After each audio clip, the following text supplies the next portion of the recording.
Story number 1. The road was longer than I remembered it, stretching between the dark trees like a ribbon that never ended, and the headlights of my old truck cut through the mist like two tired eyes that did not want to stay open. The forest around me whispered like it knew my name, and I kept telling myself it was just the wind, just the wind, just the sound of night breathing on the glass.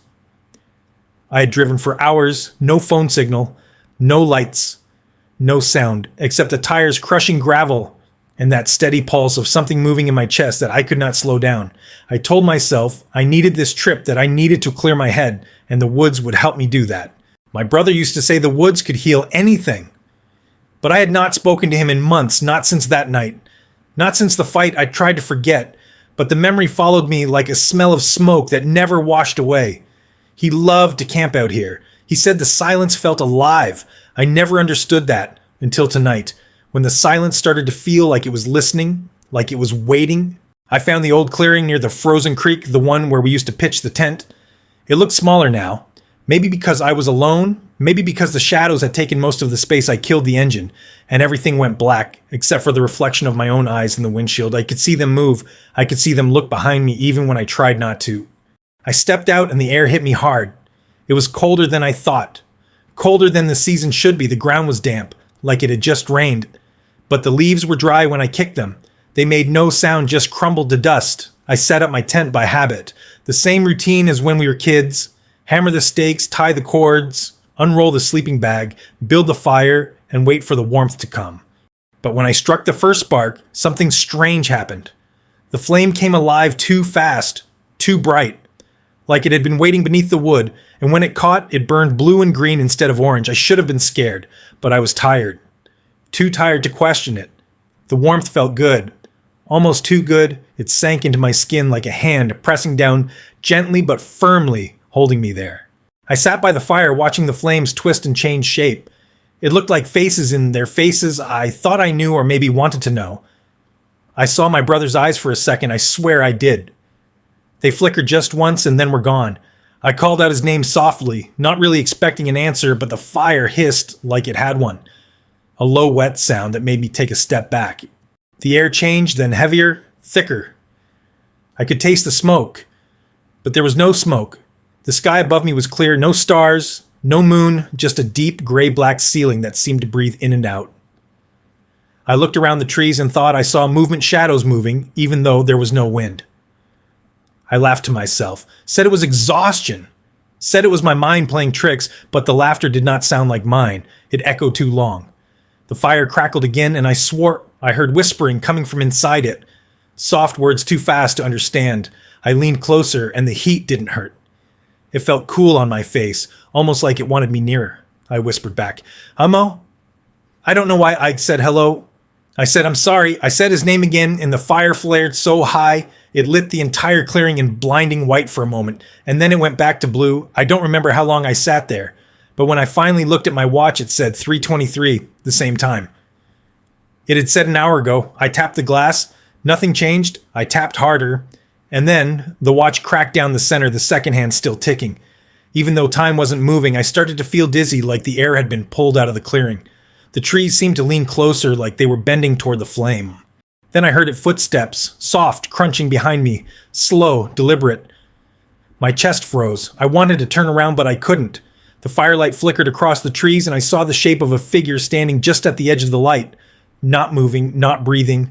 I tried to speak, but the sound caught in my throat. It was tall, thin. The outline looked almost familiar, like someone I used to know, but wrong.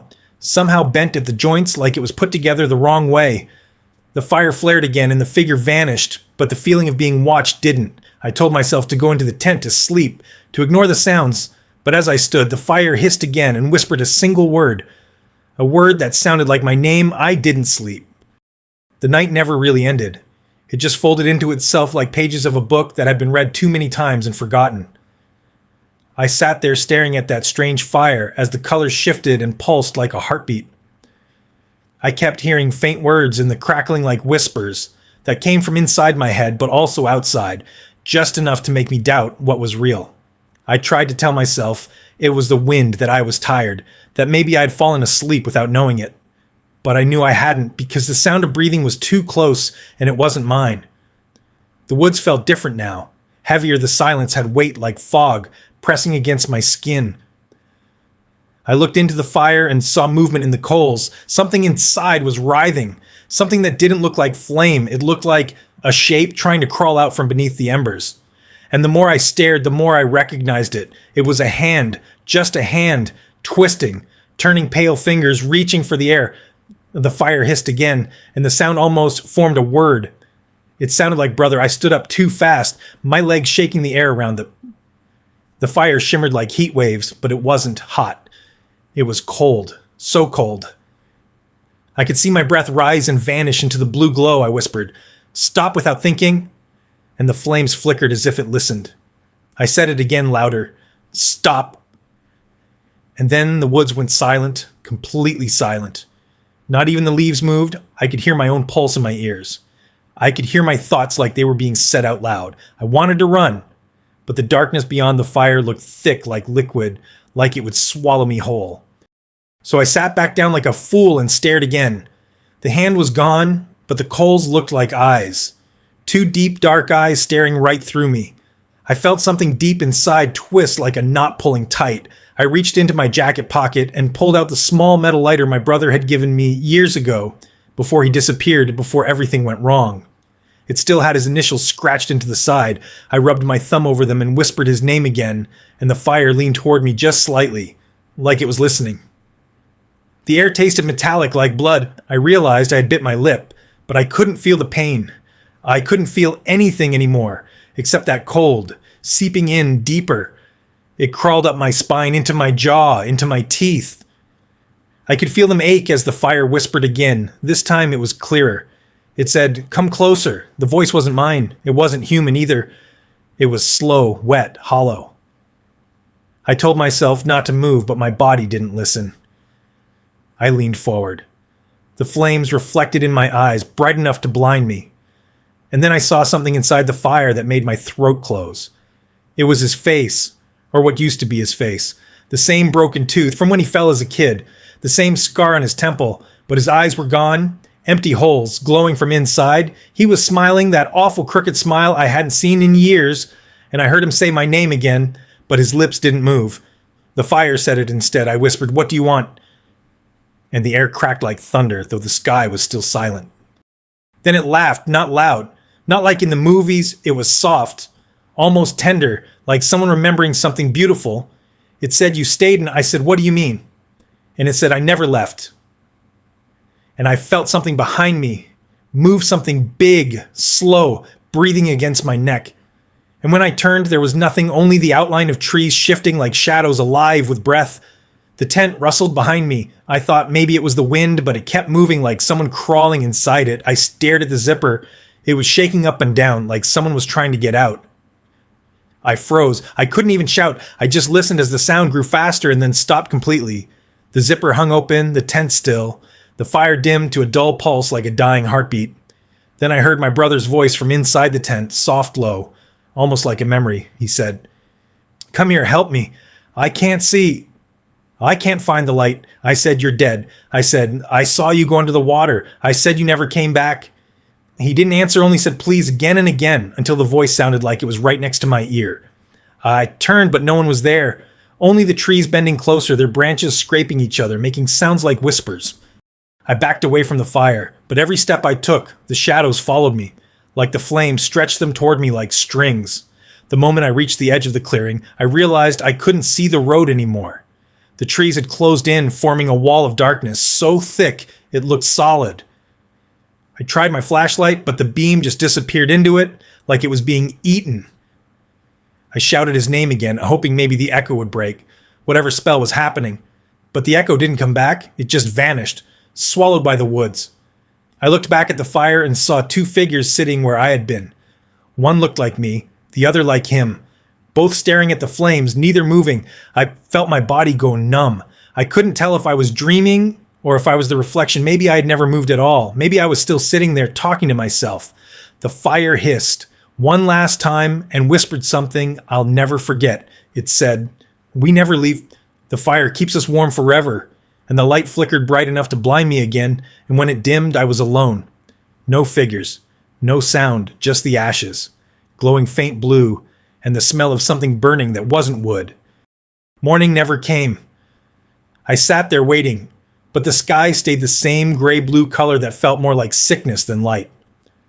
The fire never went out, even when I stopped feeding it, even when the wind tried to snuff it, it just kept burning.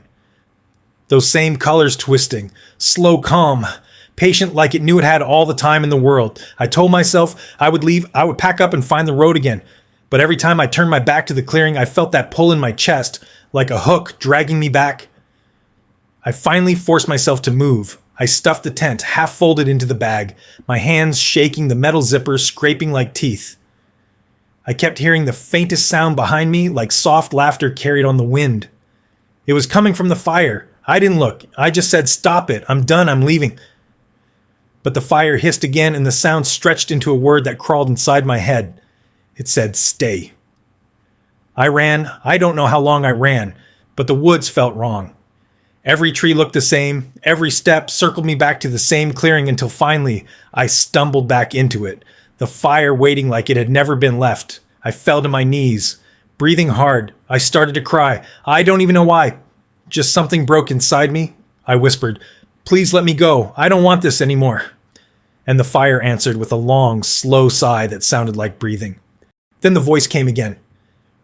My brother's voice, gentle this time, soft, the way he used to talk when we were kids. He said, "You remember, don't you? You remember what happened that night?" And I said, "No," over and over, but I did. I remembered the water, the flash of lightning, the way he slipped and went under, the way I froze, the way I didn't move. I remembered the silence after and how the water had gone still, and I walked away like a coward because I couldn't face it. The fire pulsed brighter, like it was feeding on the memory. It showed me shapes in the flames again. Him standing there, drenched eyes, hollow mouth, open, like he was screaming underwater. I tried to look away, but the sound came back, a choking gurgle echoing from the fire like bubbles breaking the surface. I shouted, "Stop! Please, stop!" But the fire didn't listen. It grew taller, towering above me, the colors turning white, then black, then nothing. I felt heat and cold. At the same time, my skin felt too tight like it was shrinking, and I realized I couldn't move anymore. I was on my knees in front of it, the fire whispering faster, the words overlapping until they sounded like wind through broken glass. Then suddenly it all stopped. Silence, heavy, complete. I thought maybe it was over. Maybe it had burned itself out. But then I saw something inside the ashes, glowing faint blue. Shape, small at first, then larger, until it looked exactly like the fire. Before only upside down, like the flames were reaching into the earth instead of up into the sky. I could hear him again, but not from outside. This time, from inside my head, he said, "You stayed just like I did," and I understood it wasn't about forgiveness. It was about replacing one with the other.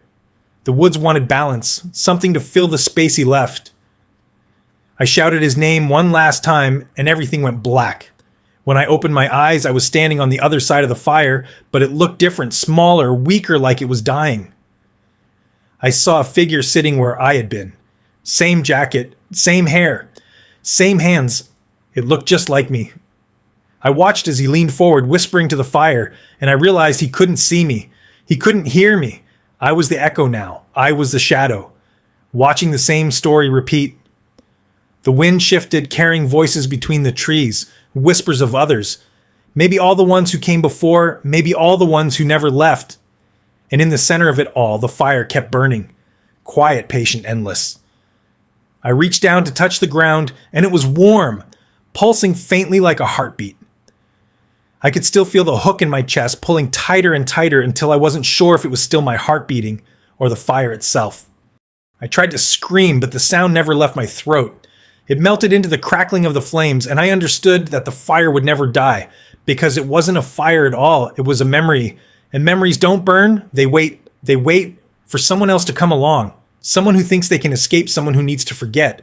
The woods were quiet again, the same silence that listens, the same shadows that breathe. And if you ever find that clearing, if you ever see a blue-green flame that never dies, don't stay, don't listen, don't speak your name, because once it knows your voice, it never lets go. And when the morning finally comes, it won't be you that wakes up. It will be the fire. Story number 2. The road ended long before I expected it to. The map said there was still another mile, but the dirt gave way to mud, and the mud gave way to silence. It was the kind of silence that makes you think twice before breathing, the kind that feels like it's listening. I killed the engine, and the sound of the world stopped for a moment. I thought I could hear the lake already, even though it was hidden behind the trees, a faint rhythm of waves against the shore, steady calm, like a heartbeat. The air smelled strange, not like pine, not like dirt, something metallic, like wet rust. I slung my bag over my shoulder and started walking, the ground soft under my boots, every step, sinking just a little deeper. The trees leaned close on both sides of the path, their bark slick with damp moss. Their branches too still, like they were waiting. I told myself, it was fine, I told myself. This was what I came for. Peace, quiet, solitude, a place where I could think. But the truth was, I hadn't come here to think, I'd come here to forget, and forgetting always comes with a cost. The lake appeared suddenly between the trees, flat and dark. The surface so still it looked like glass. Except for the faint ripples at the center like something breathing just below the water, I'd set my gear down near an old rotten dock half submerged in the mud. The boards soft under my hand as I leaned on them. It felt alive, not moving, but pulsing gently, like it had veins under the wood. I told myself it was the current, but there was no current. The water didn't move. I set up camp a few feet away, pitched the tent, lit a small fire, but even the flame seemed uneasy. The smoke didn't rise, it just curled sideways like it was being pulled toward the lake. The air around me buzzed faintly like electricity, and I realized it wasn't sound. It was vibration, the kind you feel in your teeth. I turned off the flashlight just to see how dark it could get, and instantly regretted it because the lake glowed faintly under the surface, pale green veins spreading out like roots under ice. I stood there staring too long, the way you stare at something you know you shouldn't, and that's when I heard it, my name, soft, barely there, floating across the water like breath. I froze, told myself it was the wind. But the sound came again, clearer this time and closer. I could almost feel it against my ear. It said my name, and then it laughed. My heart hammered so hard I felt it in my throat. I grabbed the flashlight, turned it toward the lake, but the beam died halfway. Like the light couldn't reach the water, only the mist.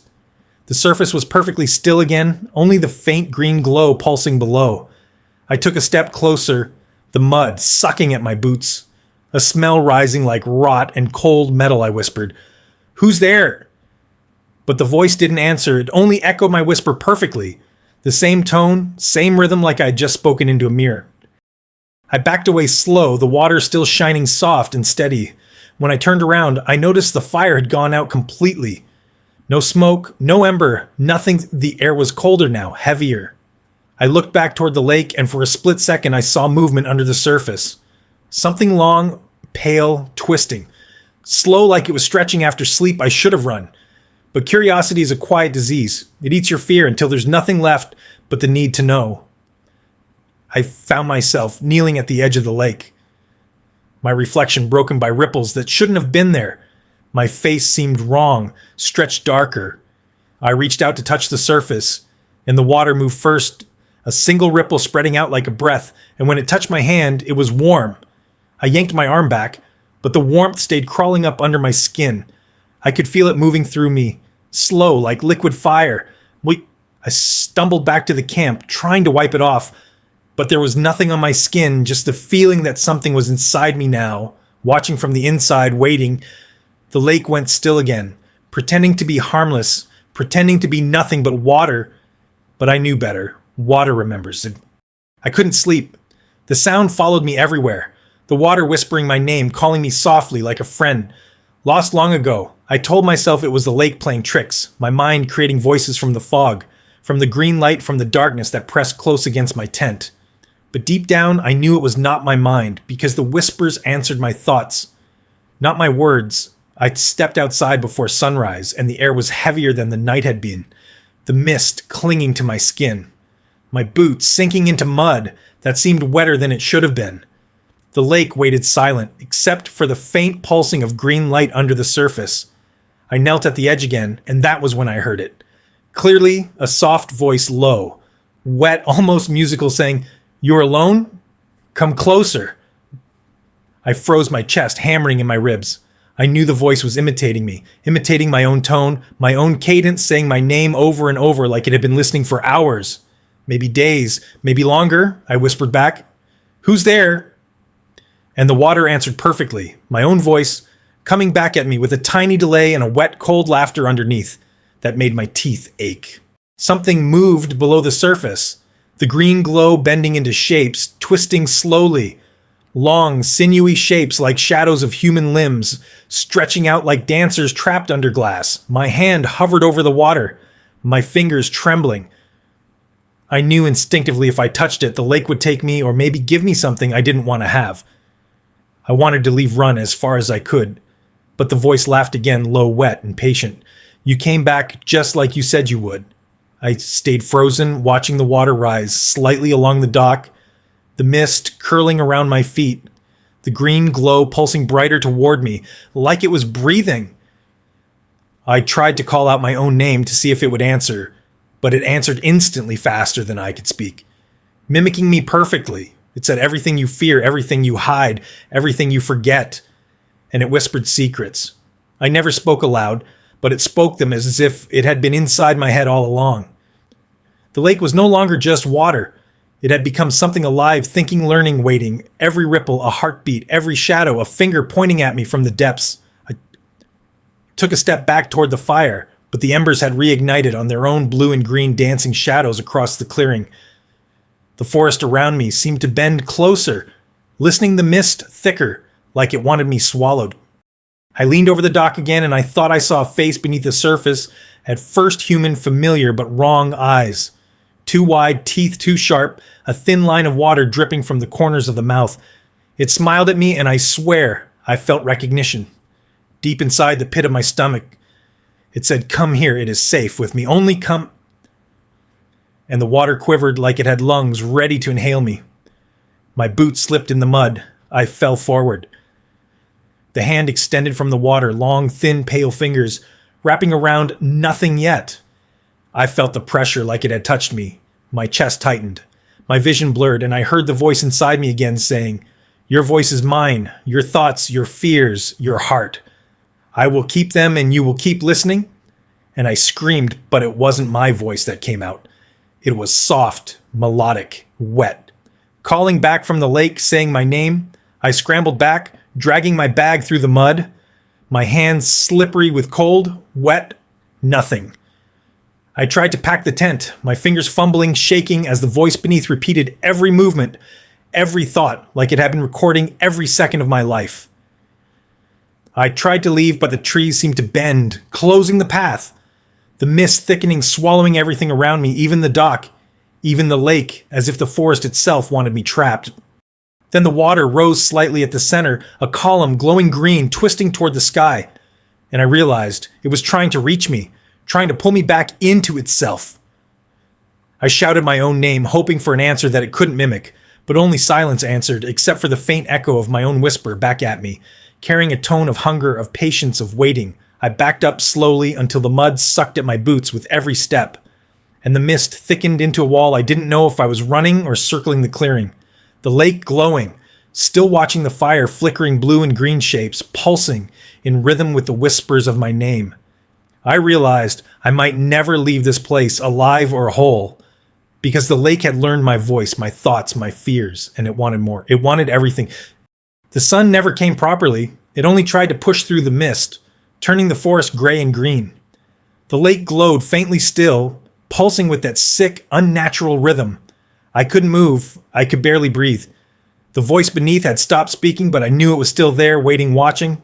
And I was too afraid to blink or even think too afraid to call out my own name. Because it might answer before I finished the sound, I stood frozen at the edge, the dock shaking under my weight. I saw something shift just under the surface. Something larger, slower, longer than anything I'd imagined. My stomach turned cold. I wanted to run, but the ground had grown soft and treacherous. Every step sinking my boots into mud that seemed alive like it had hands gripping my ankles. I looked back at the forest and the trees were bending closer, every branch stretching out like fingers reaching for me. Then the water rose, a slow rolling swell that made the dock creak and groan.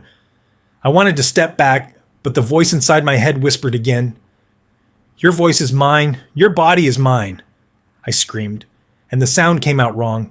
Low wet, melodic, echoing my own words, as if the lake had practiced it 1,000 times before, and I realized I wasn't screaming at all. I was screaming with it. A shape broke the surface slowly. Pale, long, twisting arms reaching up and out the head, following a fraction of a second behind it. Eyes too wide, too perfect, reflecting my own panic like a mirror. The mouth opened wider than it should have, and the water hissed and bubbled as it let out something between a laugh and a scream. And the sound carried my own name perfectly back to me, each syllable stretching longer than possible, making my chest ache. I stumbled backward, almost falling into the mud. I wanted to run away, but the forest closed around me, the mist thick like a wall. The fire behind me flickered blue and green, casting shadows that bent toward me like they were alive.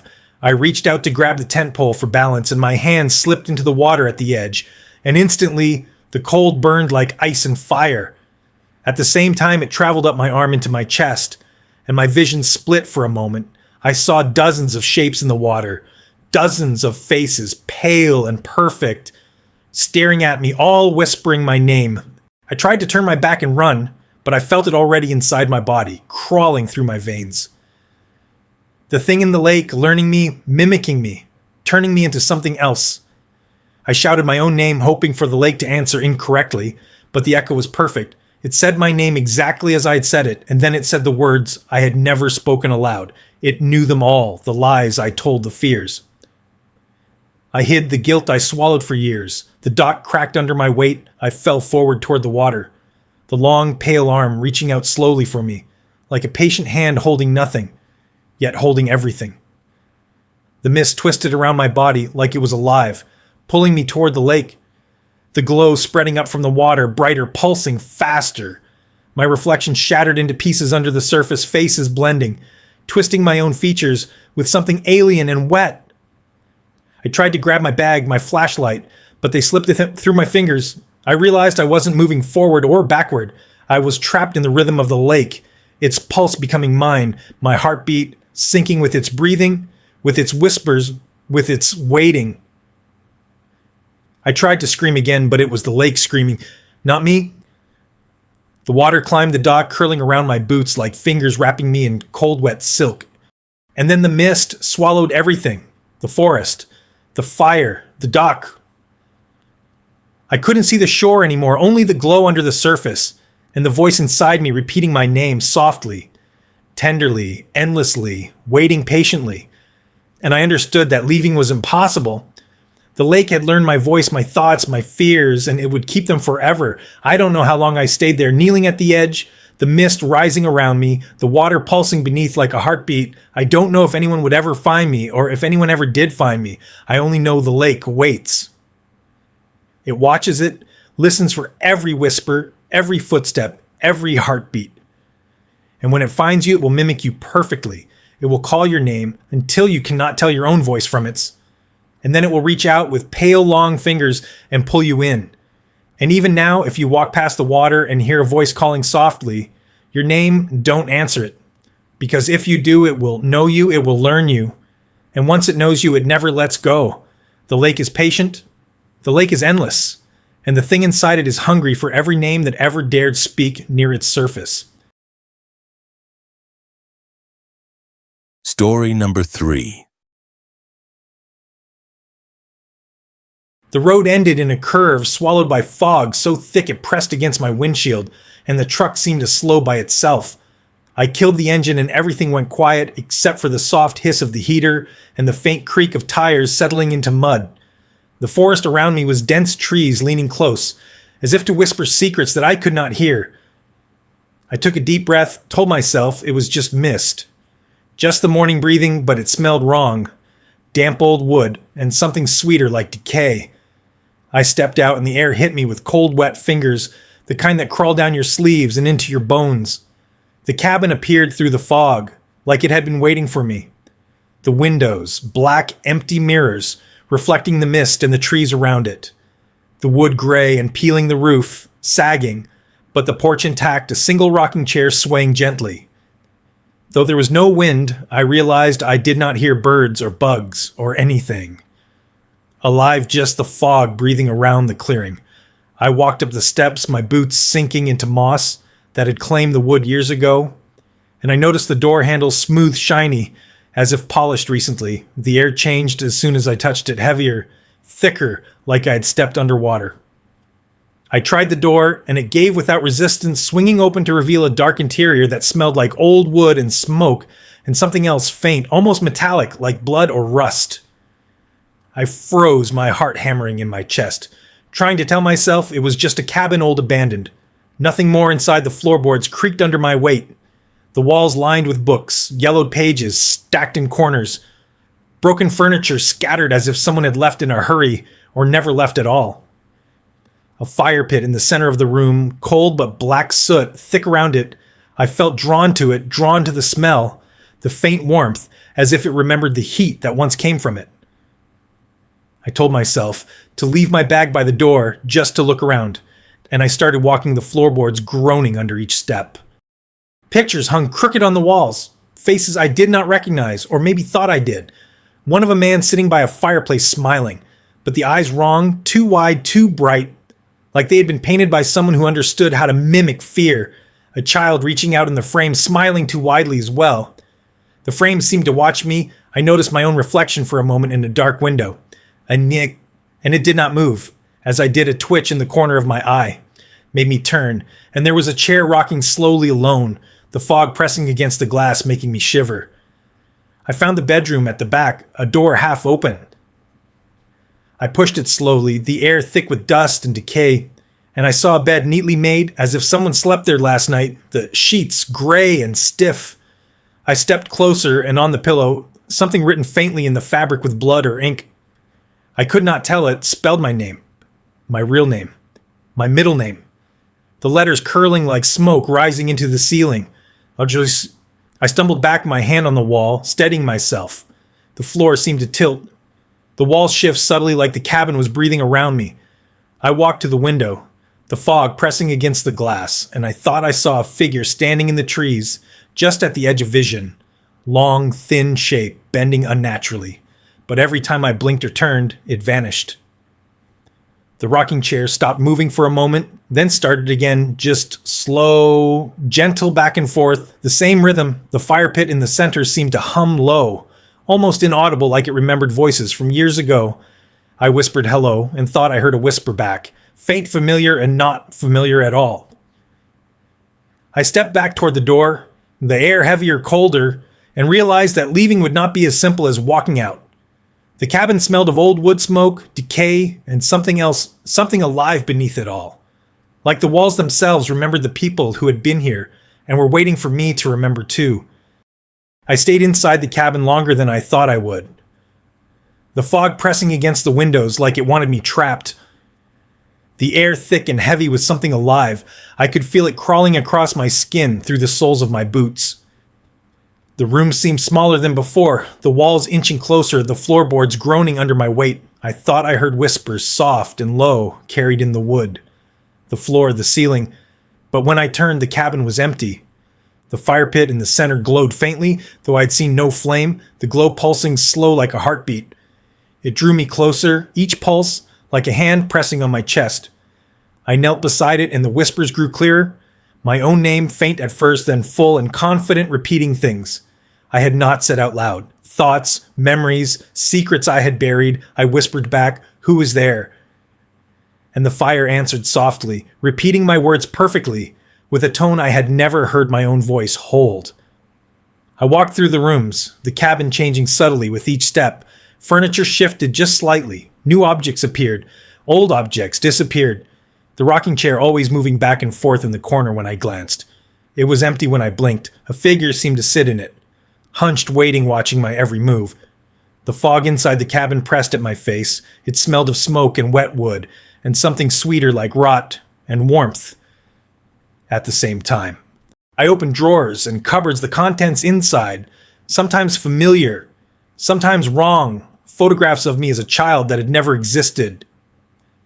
Letters and handwriting I did not recognize, but the words sounded like my own thoughts. The floor seemed to pulse, beneath my feet with every heartbeat of the cabin. And I realized I could not trust anything I saw or remembered or felt. The shadows moved subtly like breathing shapes, not solid, not human, not completely imagined. Either in the bedroom, the bed remained neatly made. The writing on the pillow clearer now, my name curling into letters that moved like smoke rising. I leaned closer and thought I saw a face in the pillow, smiling at me briefly. Eyes hollow but blinking, just the same as mine. The air thickened, my lungs ached. I tried to back away, but the floor tilted. The walls bent around me like the cabin itself was alive, trying to hold me inside. The whispers grew louder. My thoughts repeated perfectly, my own words, echoed in a rhythm I could not escape. I heard the rocking chair slow, then stop. I froze, the air vibrating softly. The fog seeping under doors and through cracks, it whispered my deepest fears back to me. My failures, my regrets, my lies. I stumbled back toward the window, the fog outside thickening, bending shadows against the glass, like fingers reaching to pull me outside or maybe inside. I couldn't tell anymore. The cabin had no rules, no edges. Everything shifted like breathing in. The fire pit hummed louder now, almost singing soft, low a lullaby.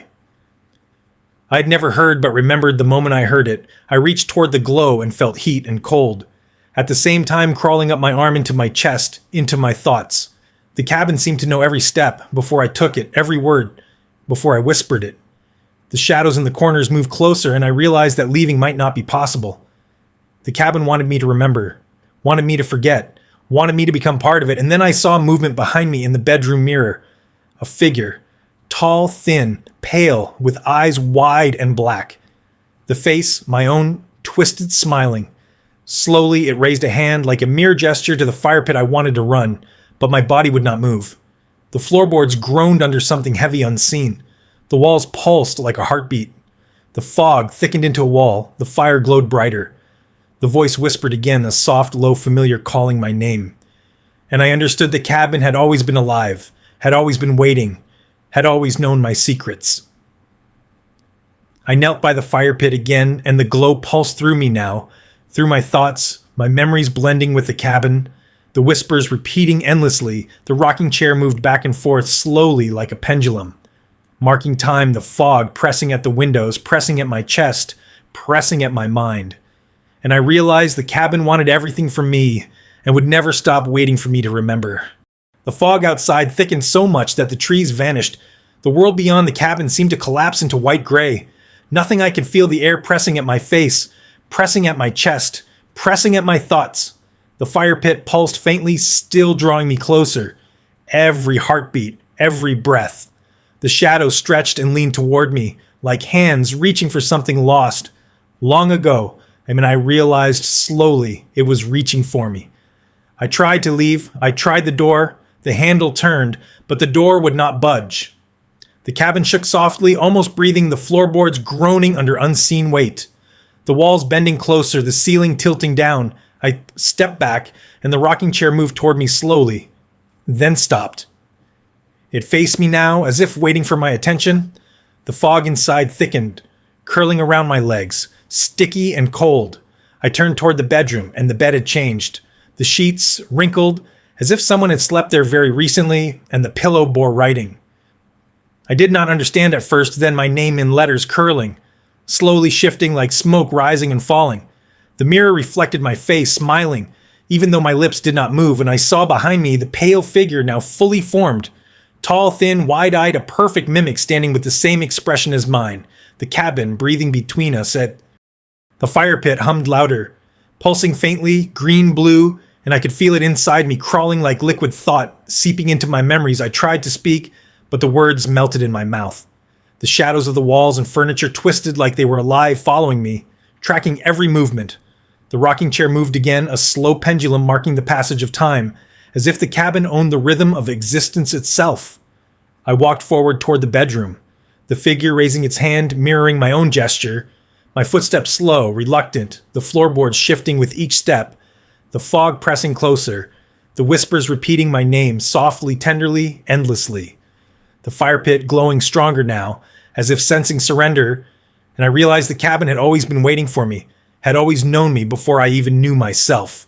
The walls remembered every secret, every thought, every fear, and it wanted all of it. I reached toward the fire pit. The glow touching my fingers, the cold heat crawling up my arms, into my chest, into my skull. My reflection in the mirror bending, shifting, merging with the pale figure. The rocking chair moving gently back and forth. The whispers calling my name, repeating my thoughts, my memories, my fears. I felt myself dissolve into the cabin, into the fog, into the shadows. I tried to pull back, tried to leave, but the door no longer existed. The windows vanished, the walls stretched endlessly, and then I understood the truth. The cabin had taken me not violently, not painfully, but patiently, slowly teaching me that leaving was never an option. That the fire, the fog, the shadows, the whispers were all extensions of it, waiting for every soul that came to its doorstep. The rocking chair moved back and forth in the corner. The fire pit pulsed softly. The mirror reflected a face that looked like mine but wrong. Two wide eyes too bright, smiling patiently. I knelt by the fire pit one last time, and the glow entered me completely. My thoughts no longer my own, the whispers repeating everything I'd ever feared or hidden. I understood the cabin would never let me go. And even now, if someone walked up the path, if someone found the cabin in the fog, it would be waiting, it would learn them. And when it knew them, it would never release them, just as it would never release me. The rocking chair swayed slowly, the fire pit pulsed faintly, and the fog pressed against the walls as if it was breathing, the cabin alive and patient. And if you hear your name whispered through fog at the edge of a forest, do not follow it. Do not answer, because once the cabin knows your voice, it will keep it forever, and the fog will move through your mind, and the fire will glow inside your chest, and the shadows will stretch to welcome you, and you will never leave. Thanks for watching C&T Horror Story. If you enjoyed this tale of terror, like, share, and subscribe, and remember the next story might be waiting for you.